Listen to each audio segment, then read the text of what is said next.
다 같이 묵상으로 기도드림으로 주일 예배를 하나님께 드리겠습니다. 함께 기도하시겠습니다.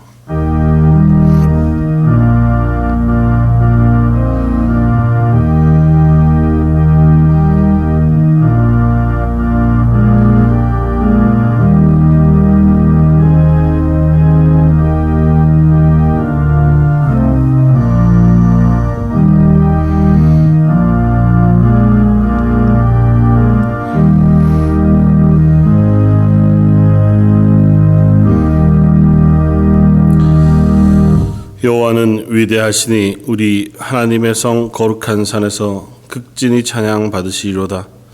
터가 높고 아름다워 온 세계가 즐거워하며 큰 왕의 성 곧 북방에 있는 시온산에 그러하도다.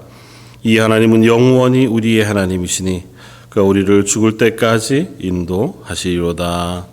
아멘.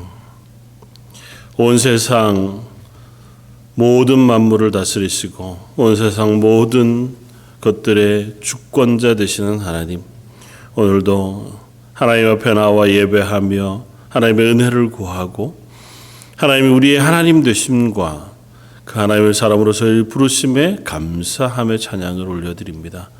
각 가정마다 드리는 하나님 앞에 모여 예배하는 모든 예배를 받아주시고 그 예배 자리에 임해 주시기를 원하오며 이 모든 말씀 예수님 이름으로 기도드립니다. 아멘. 선하사 천지를 만드신 하나님 아버지를 내가 믿사오며 그 외아들 우리 주 예수 그리스도를 믿사오니 이는 성령으로 잉태하사 동정녀 마리아에게 나시고 본디오 빌라도에게 고난을 받으사 십자가에 못 박혀 죽으시고 장사한 지 사흘 만에 죽은 자 가운데서 다시 살아나시며 하늘에 오르사 전능하신 하나님 우편에 앉아 계시다가 저희로서 산자와 죽은 자를 심판하러 오시리라. 성령을 믿사오며 거룩한 공회와 성도가 서로 교통하는 것과 죄를 사하여 주시는 것과 몸이 다시 사는 것과 영원히 사는 것을 믿사옵나이다. 아멘. 찬송가 70장을 함께 찬양하시겠습니다.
사랑과 은혜가 충만하신 하나님 아버지, 오늘도 저희들을 예배의 자리로 인도하여 주셔서 찬양과 예배로 주님께 영광 돌리게 하심을 감사드립니다. 항상 주님의 말씀 따라 살아가고 싶고 감사가 넘치는 삶이 되기를 소원하지만 불충한 저희는 세상 중심으로 나의 중심으로 불만 불평이 가득한 주님이 주신 은혜를 잊고 생활하였음을 고백합니다. 인간의 욕심으로 인해 믿음 없음으로 인해 죄 가운데 거하였음을 자복하오니 우리 죄를 보혈의 공로로 깨끗이 씻어 주시옵소서. 엎드려 회개할 때에 주님께서 주시는 놀라운 위로와 평안을 맛보게 하옵시고 하나님의 자녀로서 부끄럽지 않은 삶을 살게 축복하여 주시옵소서. 하나님, 끝날 줄 모르는 코로나로 인해 심신이 지쳐가고 있는 성도들이 많이 있습니다. 하지만 하나님은 지금 이 시간에도 여전히 일하고 계심을 믿습니다. 두렵고 어려운 상황 속에서도 함께 하시는 주님이 계시기에 우리는 승리하게 될 줄을 믿습니다. 코로나의 세계적인 유행 속에서도 저희 성도들의 건강을 지켜주시고 저희 교회를 건강히 세워주시며 이 나라와 세계를 건강히 지켜주시옵소서. 하나님 아버지, 우리에게 어떤 상황 속에서도 지치지 않는 믿음을 주시고 하나님을 신뢰하는 믿음을 더하여 주옵소서. 어떤 상황 속에서도 하나님의 인도하심을 기대하며 믿음으로 승리하는 저희 모든 성도들 되기를 기도드립니다. 오늘도 저희를 사랑하시는 한 주님, 예배 가운데 예배한 은혜를 넘치게 부어 주옵소서. 주님을 찾는 자들에게 만나 주신다 약속하신 주님, 오늘도 주님을 갈망하는 저희들을 만나 주시고 복을 더하여 주옵소서. 저희들의 기도에 응답하여 주시옵소서. 특별히 저희들 가족들, 친척들을 위하여 기도드립니다. 아직도 주님을 영접하지 못하고 죄 가운데 사는 형제 자매들이 있습니다. 이 시간 간절한 마음으로 저희들이 기도드리오니 저희 성도들의 모든 가족들이 주님을 영접하여 영생을 얻게 하시고 저희들의 가정이 구원의 방주가 되는 놀라운 주님의 은총을 내려 주시옵소서. 저희들이 주님을 믿는 성도로서 본분을 다할 수 있는 귀한 믿음을 허락하여 주시옵소서. 저희들의 이웃과 형제들에게 복음을 전하기에 부족함이 없게 하옵소서. 하나님, 함께 예배드리는 성도들 가운데 육신의 질병으로 힘들어하는 분들을 치유시켜 주시옵소서. 경제적인 어려움과 삶의 무거운 짐들로 인해 힘들어하시는 성도님들의 무거운 짐을 주님께서 대신 맡아 주시옵소서. 믿음이 연약한 심령들에게는 강하고 담대한 믿음을 허락하시고 말씀이 갈급하고 굶주린 심령들에게는 말씀 충만을 허락하여 주시옵소서. 이 시간 주의 말씀을 선포하실 담임 목사님을 주의 능력으로 충만하게 하시고 말씀을 선포하실 때에 살아계신 주님의 음성을 듣게 하시고 주님의 따스한 위로와 회복, 치유와 새 소망을 맛보게 하옵소서. 예배를 준비한 모든 손길들 위해 주님의 풍성한 축복을 내려 주시옵소서. 우리 삶의 주인이 되시고 능력 되시는 주 예수님의 이름으로 감사기도 드렸사옵나이다.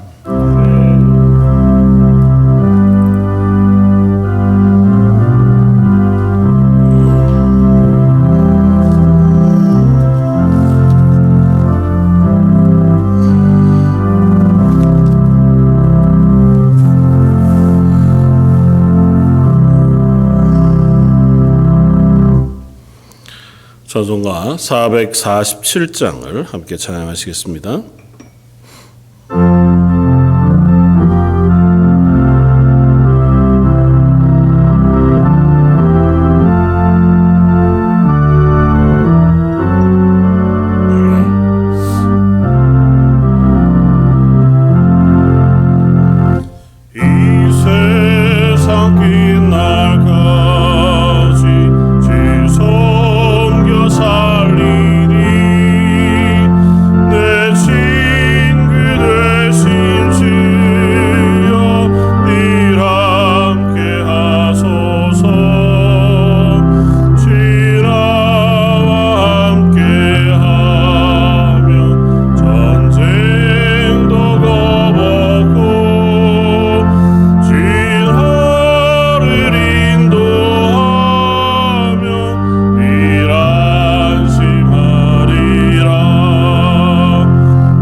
오늘 함께 나눌 말씀은 신명기 30장 15절로 18절까지의 말씀입니다.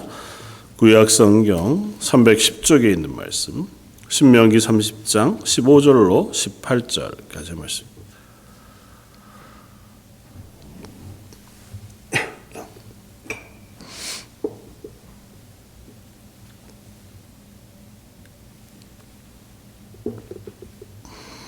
신명기 30장 15절로 18절까지 차이였으면 우리 한 목소리 같이 한번 봉독하겠습니다.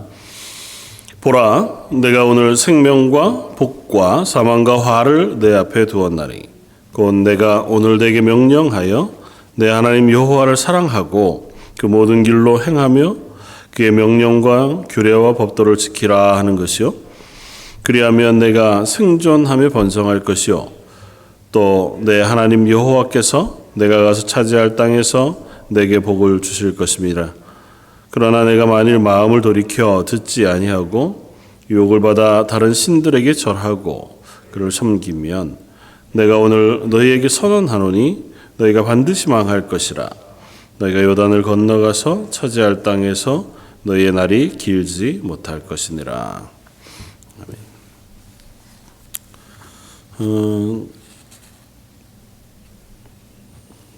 오늘은 그 신명기 말씀을 가지고 삶의 기준이 무엇인가고 하는 제목으로 함께 은혜를 나누고자 합니다. 우리의 삶에 여러 가지 기준들이 있고 또 그것이 알게 모르게 우리의 삶을 지탱해 가는 것을 봅니다. 지난 한 주 동안 몇 가지 이렇게 제 눈길을 끄는 뉴스들이 있었는데요.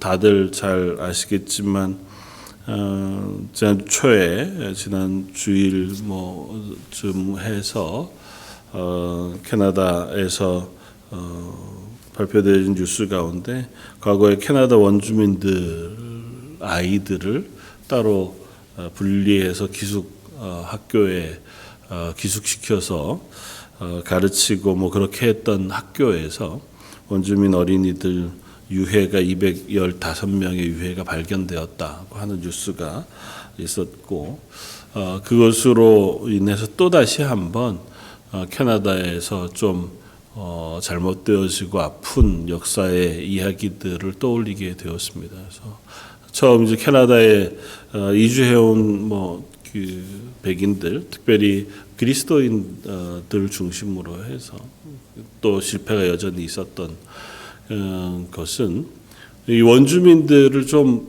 바꾸어야겠다고 생각한 거죠. 문명화, 좀 우리들이 사는 것과 비슷하게 만들어야겠다. 이렇게 잘못 착각한 거죠. 그래서 원주민 아이들을 따로 분리해서 기숙사, 특별히 이제 교회와 연관되어져서 이번에 발견되어진 캄루프스 원주민 학교는 캐톨릭에서 이제 함께 운영하던 학교였고.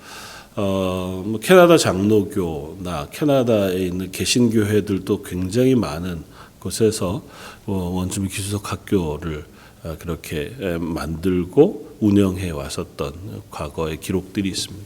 오래전 일이긴 하지만 그것 때문에 원주민들에게 큰 상처가 있었고 많은 범죄들이 있었고 그래서 캐나다 장로교회나 개혁 교회들도 불과 얼마 전에 한 10여 년 전에 그것에 대해서 회개하고 잘못했다고 공포하고 그걸 되돌리기를 원하는 재단을 만들고 하는 일들이 있었습니다. 그러니까 참 안타까운 소식이 아닐 수 없죠.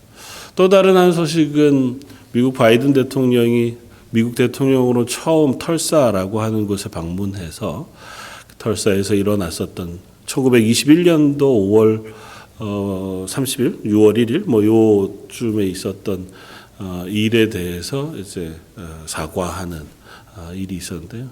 아마 잘 알려지지 않은 사건 중에 이 털사라고 하는 곳에 흑인들이 많이 모여 살았고 사건의 발단은 아주 우습지도 않은 같은 엘리베이터에 탄 흑인 청년과 백인 여성 사이에 무슨 일이 있었는지 전혀 모르지만 그 청년을 고소하는 일이 있었고 그것 때문에 흑인들이 이 청년을 보호하기 위해서 모였다가 그 백인 폭도들에 의해서 그분들뿐만 아니라 그 털사에 있는 그때 당시 아마 흑인들의 월스트리트로 불리면 아주 부유한 흑인들이 모여 살던 그 지역 전체 그린우드라고 하는 지역 전체를 그 백인 폭도들이 가서 완전히 다 약탈하고 많은 사람들이 죽고 하는 일들이 있었다고 전해집니다. 그것이 1921년도에 있었던 일이고요. 단 하루 만에 그런 일이 있었는데 문제는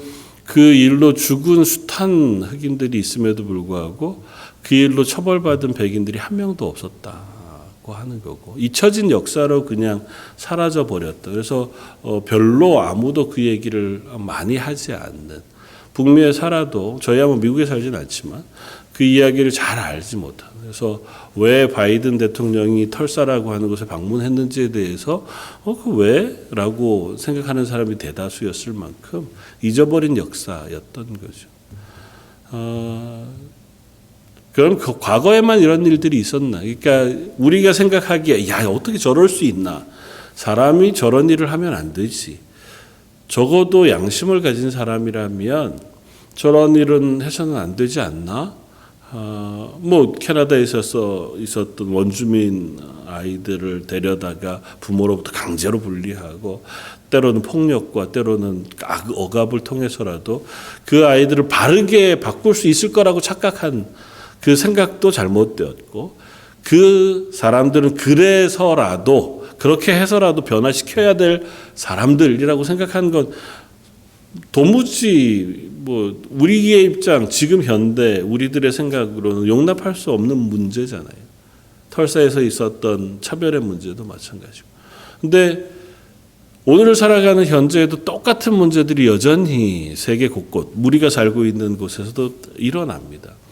똑같은 그 뉴스가 지나고 나서 바로 반복되어져 TV 뉴스들에 나오는 것들이 아시아인들에 대한 혐오 범죄들에 대한 소식들이 여전히 북미에서 왕성하게 일어나고, 그것에 대한 두려움과 안타까움들을 우리가 가지고 살아가잖아요. 왜 그럴까? 이유가 없고 이해할 수 없고 용납할 수 없는, 도대체 왜 저런 일들이 일어나고 있는가 하는 질문을 하게 되었습니다. 그러다 보면 흡사 우리들이 살아가고 있는 삶, 지금뿐만 아니라 유사 이래로 계속 우리들의 삶은 사사 시대를 정의하는 사사기 마지막 구절의 말들과 같은 시대를 살고 있는 것은 아닌가. 그때의 이스라엘로 표현할 게는 그때의 사람들에게 왕이 없으므로 각기 자기 소견에 옳은 대로 행하니라. 사실은 각 나라가 법이라고 하는 것을 가지고 있고, 하나님 각 사람에게 도덕과 양심이라는 걸 주셔서 우리들이 적어도 어느 선 안에서 살아가도록 하게 하셨습니다. 그 기준을 가지고 살아가게 하셨는데, 우리들의 삶이 그 기준을 잃어버리고 살아가게 되면서 그 기준도 없어지고 선도 없어지고 경계도 없어져 버려서 각기 자기 소견에 옳은 대로, 자기 마음에 드는 대로, 내 생각에 옳은 대로 그냥 행동하고 살아가는 삶을 살아온 것은 아닌가. 그리고 그것이 결국은 세상을 혹은 사회를 악으로, 죄로 무너뜨리고 흔드는 근간이 되고 있는 것은 아닌가 하는 생각을 하게 되었습니다. 그러면서 한번 질문해 보았습니다. 이번 주에 그런 여러 이야기들을 우리가 들으면서 제 속에 드는 질문은, 그러면 지금 우리들에게는 그 기준이 명확하게 잘 자리 잡고 있는가?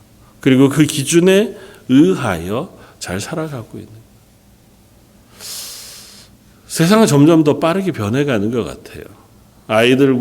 저희 아이들과도 대화하다가 보면 어느 틈엔가 이제 제가 가지고 있는 생각, 가치관, 기준 이런 것들은 좀 고리타분하고 고지식한 것이 되어져 가는 것 같고, 특별히 한국에서는 요즘 유행하는 단어 중에 꼰대라고 하는 단어가 꽤 유행한다고.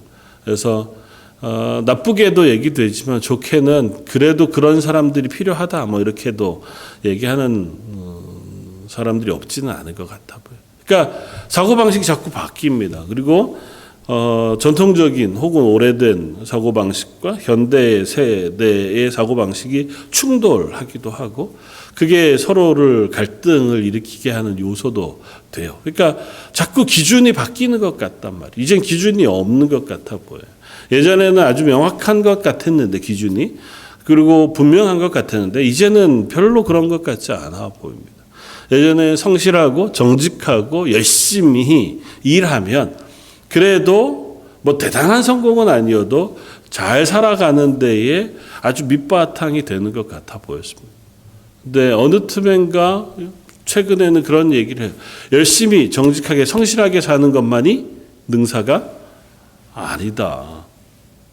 그래도 여전히 가난하고 여전히 어렵게 살아가게 되는 시대를 만나게 되기도 합니다. 오히려 세상의 흐름을 잘 알고 정보를 잘 캐치해서 적절하고 지혜롭게 그곳에 가치 투자를 하고 또 그렇게 살아가는 것이 현대를 잘 살아가는 방식이다. 그렇죠. 그렇기도 한 것 같아요. 그러니까 가치의 기준 자체가 바뀌어 버리는 거죠. 어떤 것이 정직하냐, 어떤 게 성실하냐, 어떤 게 잘 사는 거냐라고 하는 가치 기준도 조금씩은 흔들리고 변해가는 것 같아 보입니다. 그러면서 결국은 신앙의 문제, 우리가 믿음으로 살아가는 문제도 동일한 영향을 받아가는 것 같아요. 사실은 신앙과 믿음이야말로 분명한 가치 기준이 있습니다. 하나님의 말씀을 다른 표현으로 이 성경 66권을 보통 한국말로 정경이라고 부르거든요. 그러니까 하나님께서 우리에게 주신 하나님의 말씀으로 부르고 그 정경이라고 하는 단어가 캐논이라고 하는 단어에서 나왔어요. 그 캐논은 뭐냐 하면 도량형으로 나누어진 기준을 얘기해요. 그러니까 잣대.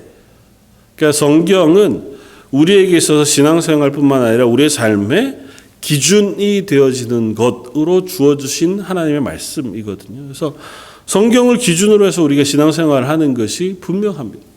그런데 현대 사회가 자꾸 변화가 되어져 갔고 고전적인 가치들이 새로운 것으로 치환되고 변형되면서 하나님의 말씀을 대하는 우리의 태도나 우리의 신앙생활에도 그 분명한 가치 기준이 자꾸 흔들리고 있는 것은 아닌가 하는 생각을 해요.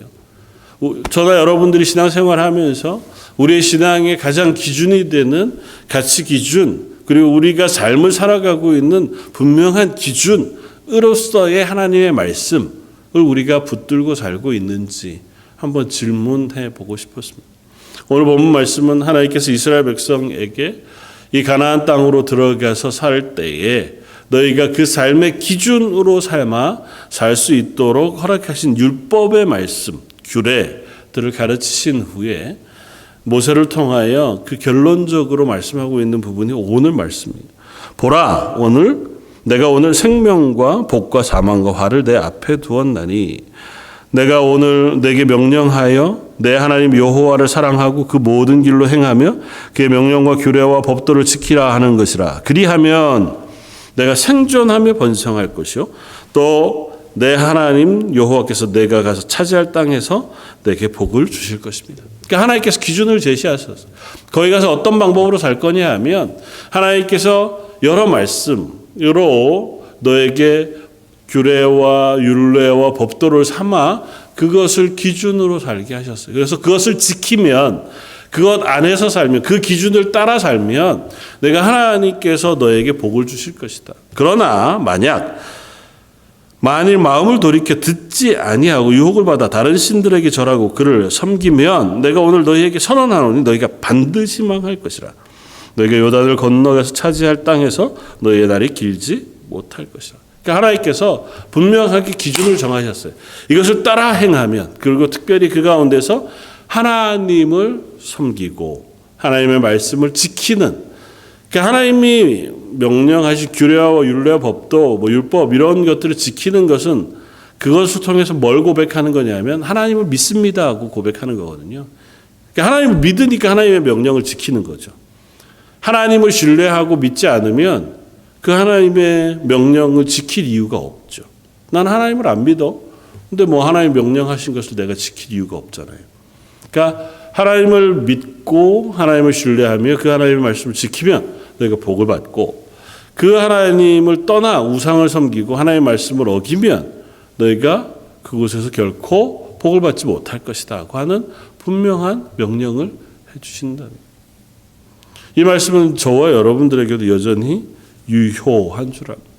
그리고 하나님은 이것을 이때뿐만 아니라 사람을 만드시고 지금까지 동일하게 우리들에게 주셨어요. 첫 번째는 양심입니다. 하나님은 우리들에게 양심이라고 하는 것을 주셔서 하나님의 성품을 담아 그 양심을 따라 살아가는 삶을 살게 하셨어요. 비록 오염되기는 했지만 그 양심이 우리의 삶의 기준이 되게 하셨어요. 양심이라고 하는 것은 사실은 성경에 몇 번 나오지만 문자적으로는 이런 의미를 갖습니다. 함께 알다고 하는 뜻을 갖습니다. 양심이라는 것. 다시 말하면 모든 사람이 보편적으로 알고 있는 가치예요. 그러니까 하나님께서 모든 사람에게 보편적으로 알려주신 것, 그게 양심이에요. 그 양심이라고 하는 건 우리 모든 사람이 살아가는 데 있어서 아주 1차적인 기준이 돼요. 자기가 거짓말을 하거나 혹은 악한 일을 하거나 남을 속이거나 죄를 범하거나 할 때에 가장 먼저 저촉받는 것이 양심이잖아요. 성경은 또 우리는 양심의 찔림이라는 표현을 써요. 그러니까 내가 가지고 있는 기준이 내 속에서 저촉되는, 무너지는, 침입받는 그런 경험을 하게 하시는 거예요. 하나님 그 양심을 주셔서 우리로 하여금 이 땅 가운데에서 범죄하며 살아가는 것이 아니라 하나님을 기억하고 하나님이 만드신 최초의 하나님의 사람의 삶의 기본적인 그 삶을 살아갈 수 있도록 우리에게 은혜를 베푸셨다는 거예요. 근데 문제는 그 양심도 오염되었다. 인간이 범죄하면서, 아담이 범죄하면서 양심이 오염이 됐어요. 그러니까 도덕과 양심 역시 죄로 오염되어져서 그 양심으로만 우리가 온전하게 이 땅에서의 삶을 살아갈 수 없게 되었다는 겁니다. 그리고 그것의 가장 큰 오염의 증거 혹은 결과가 뭐냐면 하나님을 잃어버렸다는 거예요. 마음이 사실은 하나님을 아는 존재로 우리는 창조받았습니다. 그러니까 우리에게 하나님께서 영혼을 불어 넣으시면서 생명이 되는 그 존재가 되면서 사람은 하나님과 교통하는, 하나님과 교제하는 존재였어요. 그런데 죄가 우리의 양심을 오염시키면서 하나님과의 관계를 단절시켰어요. 하나님을 잃어버렸죠. 우리의 삶 속에서 하나님을 온전히 인식하지 못하고 하나님을 온전히 우리가 교제하지 못하며 살아가는 존재가 된 거예요. 그러면서 어떤 실패들이 오냐 하면 내 이익, 자기가 자기의 주인이 되는, 그래서 양심, 도덕이라고 하는 경계가 조금씩 허물어지는, 야, 나도 양심이 있어. 그 정도는 해. 그렇기는 하지만 그 경계가 조금은 넓어지고 불분명해진 거죠. 내 이익을 위해서라면, 내 마음이 편하기 위해서라면 조금은 감수하고 조금은 넘어가는 그런 상황으로 변해가게 되었습니다. 그래서 하나님이 그런 우리들의 양심을 회복시켜 주시길 원하셨어요. 그래서 새로운 기준으로 우리에게 주신 것이 바로 율법의 말씀입니다. 이스라엘 백성에게 하나님께서 굳이 이 긴 율법의 말씀들을 세세하게 선포하고 십계명으로 대표되어진 이 말씀들을 명령으로, 언약으로 허락해 주시는 이유가 뭐냐 하면 우리의 양심이 오염되어서 하나님을 온전히 자각하지 못하고 하나님의 명령대로 하나님이 만드신 이 세계 가운데에서 그 법칙을 따라 살아가는 삶을 놓쳐버렸기에 하나님 그 경계를 정해 주신 거예요. 율법이라고 하는 건 그래서 두 번째, 하나님께서 우리의 사라진 그 경계를 다시 세워주신 것이 바로 율법이라고 하는 말씀. 하나님의 말씀. 이것은 우리에게 기준이 될 뿐만 아니라 경계가 돼요. 그래서 그것을 통해서 우리가 이 경계를 넘어가지 아니하고 흔들리지 않고 그 안에서 하나님의 사람으로 살아가도록 우리를 붙들고 계신 것이라는 거죠. 그래서 세세하게 말씀하세요.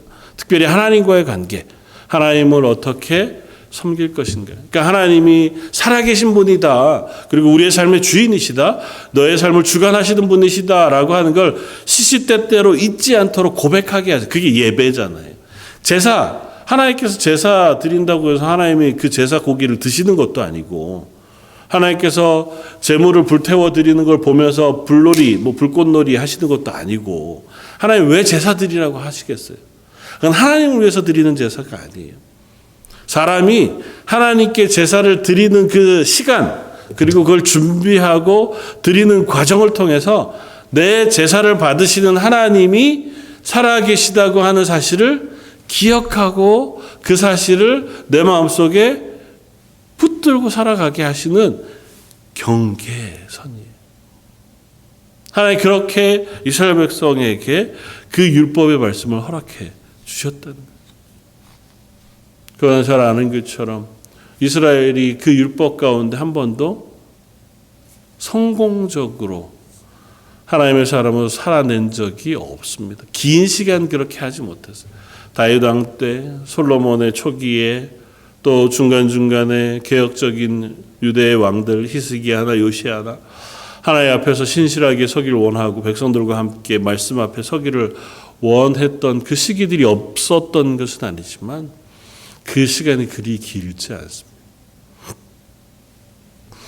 열왕기하 23장에 보면 요시야 왕이 그 앞선 왕들의 그 죄악들 앞에서 온 이스라엘의 모든 우상을 제하고 죄악들을 제거하며 개혁하는 이야기들이 한 장 내도록 써져 있습니다. 근데 그 내용들을 읽어보면 얼마나 많은 우상과 제단들이 이스라엘 안에 가득 차 있었는지를 확인하게 돼요. 왕궁 안에, 성전 안에, 예루살렘 성 안에, 곳곳에 있는 높은 산 위에 숲마다, 집마다, 제사장 성읍마다 이런저런 숱한 신들을 위한 제단들이 있었고 그것을 섬기는 제사장들이 있었고 선지자들이 있었습니다. 하나씩 다 회파하고도 여전히 남아있어서 또 부수고 또 부수고 또 불태우고 또 불태우고 또 개혁하고 또 개혁하는 이야기가 계속 반복되어서 나타나고 있습니다. 하나님께서 이스라엘의 마지막 시대에 하나님 앞에 이스라엘을 회복해 하시는 그 힌트를 주게 하시기 위해서 세우시는 왕이 요시야고요. 그가 회복하는 이야기들을 보면 반대로 얼마나 이스라엘이 혹은 우리가 하나님 앞에 하나님의 말씀에 불순종하여 범죄하며 살고 있는지에 대해 극명하게 볼 수 있습니다. 그게 제단 하나 없앤다고 우상의 산당 하나를 없앤다고 해결될 문제가 아니잖아요. 그들이 오랫도록 그의 삶 속에 하나님 이외의 우상을 섬기는 것이 그냥 삶의 일부였던 거예요. 그게 너무도 당연했던 겁니다. 그리고 그게 익숙했어요. 하나님의 성전 안에서도 다른 우상을 섬기는 제단을 쌓는 게 아무렇지도 않을 만큼 그들의 삶은 이제는 하나님의 말씀에서 멀어져 갔다. 하나님 그들에게 다시 그 경계를 회복해 하게 하기를 원하셨어요. 그래서 하나님은 그들의 양심을 새롭게 하기를 원하신다. 표현합니다. 그들에게 율법을 주셨음에도 하나님께서 그것을 회복해 하시는 기준으로 경계선으로 율법을 주셨음에도 불구하고 그들이 그 경계를 좇아서 살아가는 것도 실패하게 돼요. 하나님 그들의 양심을 바꾸시기로 하셨어요. 그래서 어떻게 해요? 예수 그리스도의 보혈의 피를 흘리심으로. 히브리서 10장 22절에 우리가 마음의 뿌림을 받아 악한 양심으로부터 벗어나고 몸은 맑은 물로 씻음을 받았나니 참 마음과 온전한 믿음으로 하나님께 나아가자. 우리 마음에 뭐를 뿌림받아요? 예수 그리스도의 보혈을 뿌림받아. 그래서 우리의 양심이 어떻게 해요? 악한 양심, 오염되어진 양심에서 벗어나. 이제는 비로소 하나님을 바라보고 하나님의 말씀에 순종하며 하나님의 사람으로 새로워질 수 있게 되었다고 고백하는 하나님의 말씀이라고 하는 오늘 신명기 말씀을 마무리하지만 이 신명기 전체 말씀을 통해서 이스라엘에게 약속하시고 규례로 명령으로 주셨던 그 말씀에도 불구하고 그 하나님의 말씀조차 지키지 못하여 실패했던 그들이기에 예수 그리스도의 보혈의 피를 그 양심에 뿌려 양심을 회복하심으로 양심을 깨끗게 하심으로 비로소 새 마음과 새 사람으로 하나님의 뜻에 순종하는 하나님의 자녀를 삼으시겠다는 저 여러분들 그렇게 해서 하나님의 자녀가 되는 사람들이 그렇게 새 마음으로 하나님을 알게 되고 하나님의 뜻을 듣게 되고 하나님의 말씀을 받아 하나님의 말씀의 경계를 따라 살아가는 그리스도인 된 사람들이 그렇다면 동일한 질문을 우리가 해보아야 합니다. 우리는 하나님의 말씀의 기준과 경계를 따라 살아가고 있는가? 여전히 하나님의 말씀은 우리의 삶의 기준과 경계가 됩니다. 특별히 기준으로서의 말씀뿐만 아니라 경계로서의 하나님의 말씀도 우리가 기억해 볼 필요가 있습니다. 하나님의 말씀을 묵상하고 읽고 자주 접하면서 우리는 얻게 되는 유익이 있어요. 은혜로 표현합니다. 그 유익 중에 가장 큰 것 중에 하나는 우리의 양심이 회복되는 것. 하나님의 말씀으로 그 하나님의 말씀이 우리의 마음에 자꾸 남게 되면 그것이 우리를 경계 선을 쳐 주게 돼요.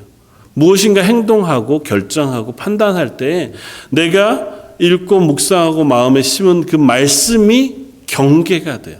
이 경계선을 뚫고 지나갈 때가 있죠.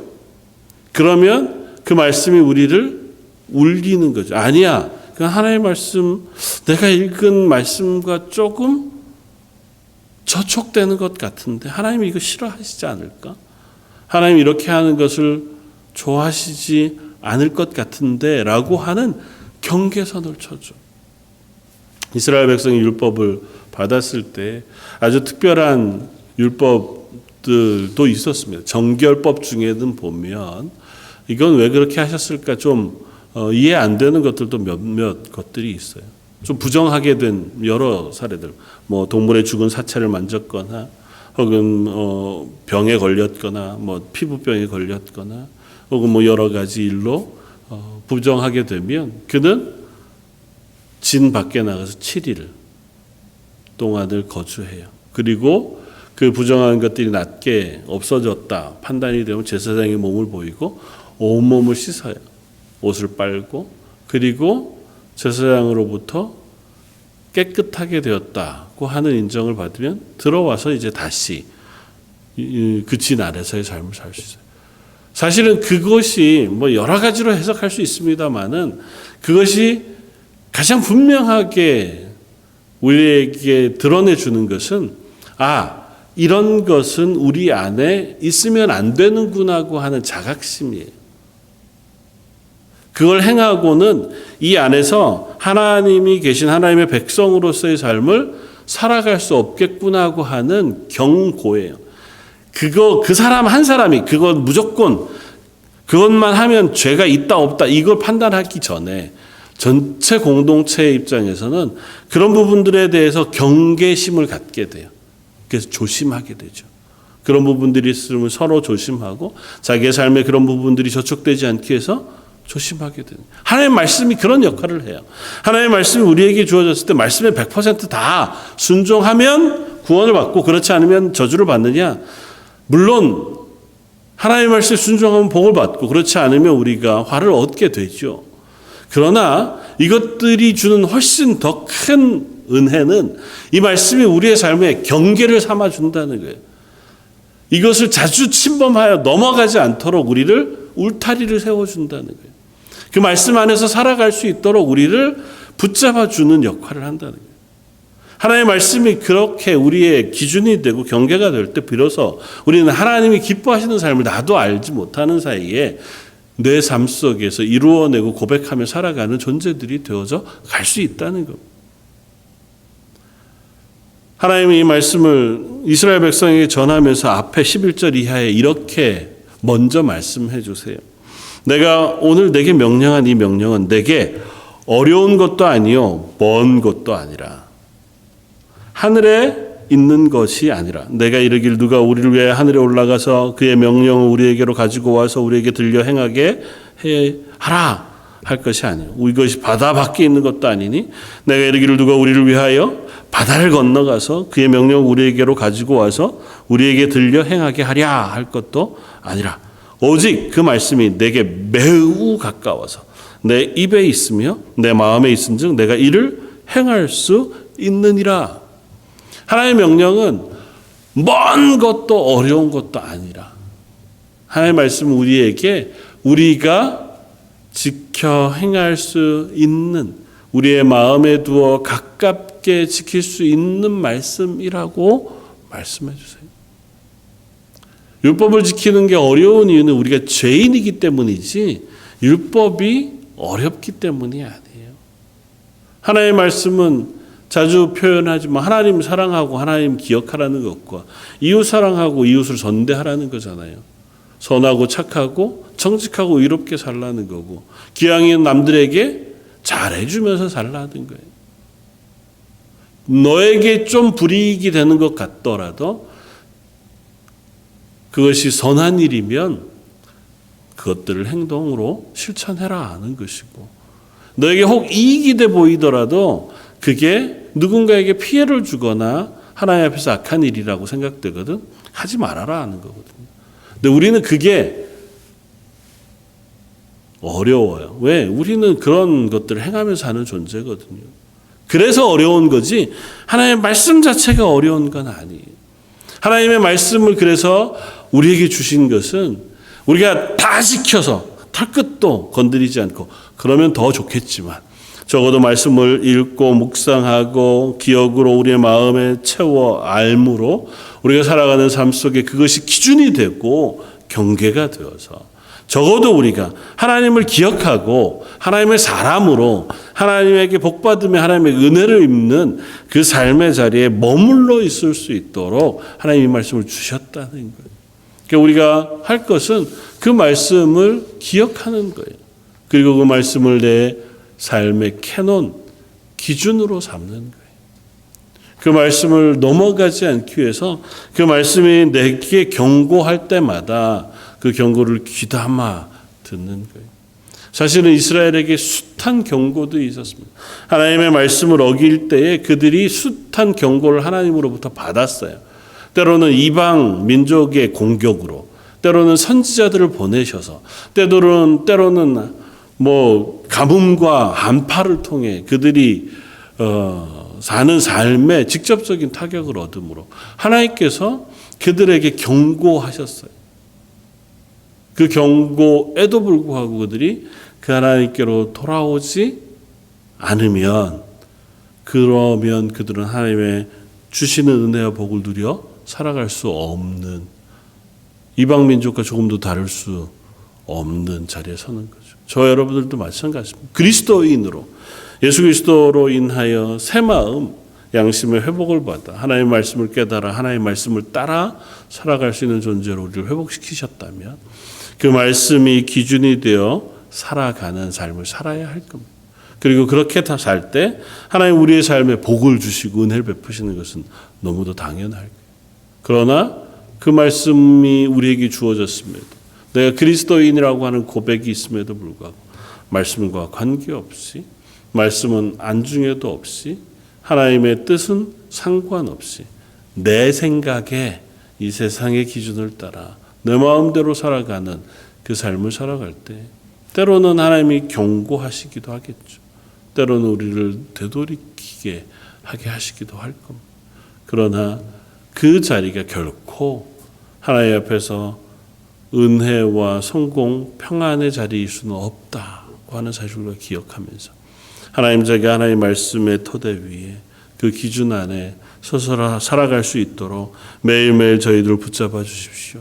그리고 아울러서 그 삶을 살기 위해 말씀을 묵상하고 말씀을 내 마음에 차곡차곡 채워가는 저 여러분들 되시기를 주님의 이름으로 부탁을 드립니다. 다시 한번 기도하겠습니다. 감사와 찬양을 받으시기 합당하신 주님, 하나님의 말씀을 우리에게 허락해 주시고 예수 그리스도의 보혈의 피를 우리의 양심에 뿌려 우리에게 새 마음을 주시고 새 삶을 허락하셔서 이 땅 가운데 그리스도인으로 살게 해주시니 감사합니다. 그럼에도 불구하고 저희들의 삶이 그 하나님 기뻐하시는 자리에만 서지 못하고 자주 그 하나님 말씀 없는 자리로 향해 나아가기도 하는 어리석은 사람들인 것을 고백하오니 하나님 저희를 긍휼히 여겨주시고 불쌍히 여겨주셔서 저희 가운데 하나님의 은혜의 풍성한 것으로 또 그 말씀의 넉넉한 것으로 세우시고 그것을 따라 은혜와 복을 받는 하나님의 사람들의 삶 살게 하여 주옵소서. 여전히 계속되어지는 어려움이 있습니다. 하나님께서 저희 런던 제일장독에서 그 모든 성도들과 그 가정 위에 은혜를 더하셔서 모든 가정들이 하나님의 말씀 위에 평안과 기쁨, 은혜와 복을 누리는 하루하루가 되게 하여 주옵소서. 오늘 말씀 예수님 이름으로 기도드립니다. 아멘. 찬송가 288장을 함께 찬양하시겠습니다.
교회 앞에 광고 말씀 주보를 참고해 주시면 좋겠습니다. 온타리오 주의 그 코로나 리오픈 계획이 발표는 되었지만 아직도 1단계 해제가 시작이 되어지지 않아서요. 상황을 계속 보면서 또 온라인으로 예배에 참석해 주시고 기도해 주시면 감사하겠습니다. 특별히 자녀들 위해서 기도해 주시고요. 또 어르신들 위해서 기도해 주셔서 건강 잃지 않도록 또 신앙 잃지 않도록 믿음으로 잘 설 수 있도록 위해서 기도해 주시기를 부탁을 드립니다. 선교지를 위해서도 기도해 주시기를 부탁을 드립니다. 선교지와 선교사님들 위해서 기도해 주시기 부탁을 드립니다. 선교사님들 있는 곳도 여전히 코로나로 인하여 여러 가지 어려움들을 겪고 있으셔서요. 기도가 필요하고 특별히 미얀마를 위해서 기도해 주시기 바랍니다. 선교사님 함께 오랫도록 양육했던 청년들이 이제 판사가 되고 검사가 되고 그렇게 되어서 믿음으로 잘 세워가는 중에 이번에 미얀마 사태가 일어나서요. 그 청년들도 모두 시민 불복종 운동에 참여하게 됐고 그 중에 4명은 5명은 군사훈련에까지 이제 참여해서 아직은 자기 자리로 돌아왔지만 또 더 위급한 상황이 되면 아마 반대 저항하는 쪽에 서서 싸우게 되어질 것 같다고 위에서 기도를 부탁해 달라고. 그래서 그런 일이 일어나지 않도록 또 안전하게 하나님께서 미얀마를 회복시켜 주시고 또 은혜 베풀어 주십시오. 그렇게 기도해 주시기를 부탁을 드립니다. 선교사님도 다시 더 이상 또 한국에 있을 수 없어서 미얀마로 가시기로 해서 지금 이제 수속을 받고 있는 중이시라고 한데요. 남아있는 선교사님들 위해서도 기도해 주시기를 부탁드립니다. 이상입니다. 제가 한번 기도하겠습니다.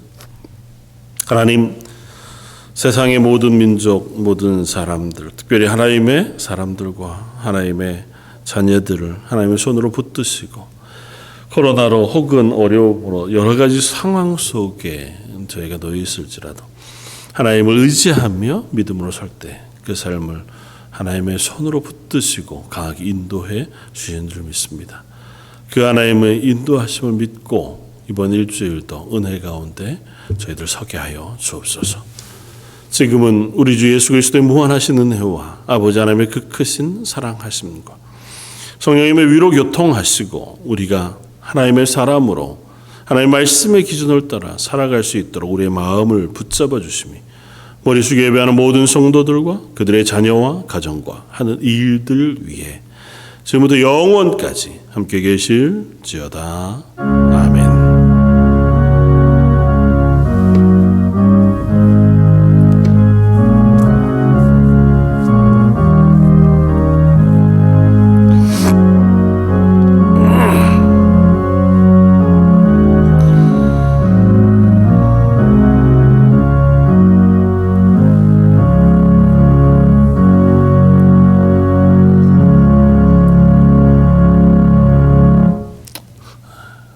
이것으로 모든 예배를 마치겠습니다.